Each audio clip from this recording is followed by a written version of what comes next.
नमस्कार. आरपी किचनमध्ये आपलं स्वागत आहे. तर मी आज घरच्या घरी तांदळाचं पीठ बनवणार आहे. आता यासाठी इथे 1 किलोभर तांदूळ घेतलेले आहेत मी. रेशनचे तांदूळ आहेत ती. आता ह्याला 2-3 पाण्याने धुवून घ्यायचे स्वच्छ. तर घरच्या घरी पीठ तयार केल्यावर याच्यामध्ये कुठल्याही धान्याचा घास येत नाही किंवा पीठ येत नाही या तांदळाच्या पिठामध्ये. त्यामुळं घरच्या घरी पीठ तयार करून ठेवायचं. मोदक बनवण्यासाठी किंवा आपल्याला कोणतीही रेसिपी बनवण्यासाठी तांदळाचं पीठ घरच्या घरी तयार होतं. आता हे 2-3 पाण्याने स्वच्छ तांदूळ धुवून घ्यायचेत आणि ही पाणी मी फुलाच्या झाडाला टाकत असते.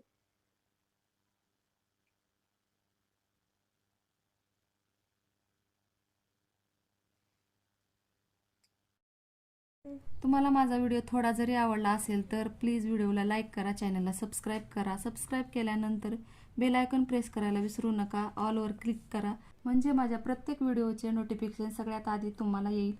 हाईप या ऑप्शनवर क्लिक करून जे काही पॉईंट्स असतील ते द्यायला मात्र विसरू नका.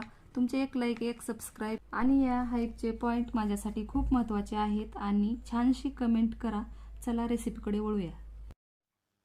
आता हे एकदम स्वच्छ तांदूळ धुवून झालेले आहेत. आणखीन एकदा हे पाणी काढून टाकायचं आणि चाळणीमध्ये तांदूळ उपसून घ्यायचे त्याच्यातले पाण्यामधले.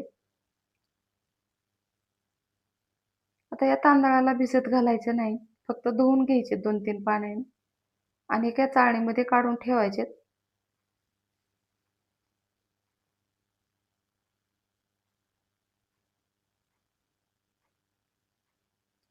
तांदळामध्ये बारीक खडे असू शकतात, त्यामुळं स्वच्छ असं वरच्यावर तांदूळ काढून घ्यायचे आणि चाळणीमध्ये ठेवायचे. तर इथं मी चाळणीमध्ये अर्धा तास ठेवणार आहे आणि अर्धा तासानंतर वाटून घ्यायचे मिक्सरच्या भांड्यात टाकून.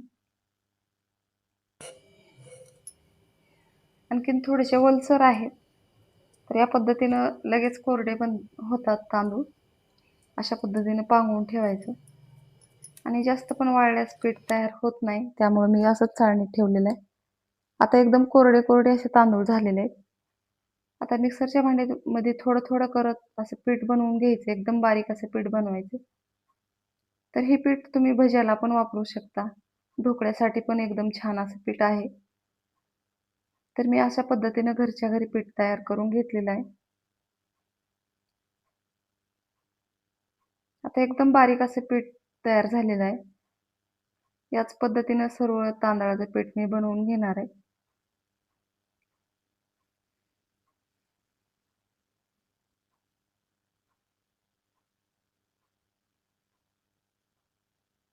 तर बघू शकता एकदम छान असं पीठ पांढरं शुभ्र असं तयार झालेलं आहे. तर मोठ्या ताटामध्ये अशा पद्धतीने पसरून ठेवायचं. आता ह्याला उन्हामध्ये ठेवून द्यायचं 1 दिवसभर.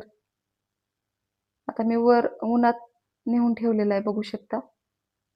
माझ्या चॅनलला सबस्क्राईब करा, लाईक करा, शेअर करा. व्हिडिओ बघितल्याबद्दल धन्यवाद.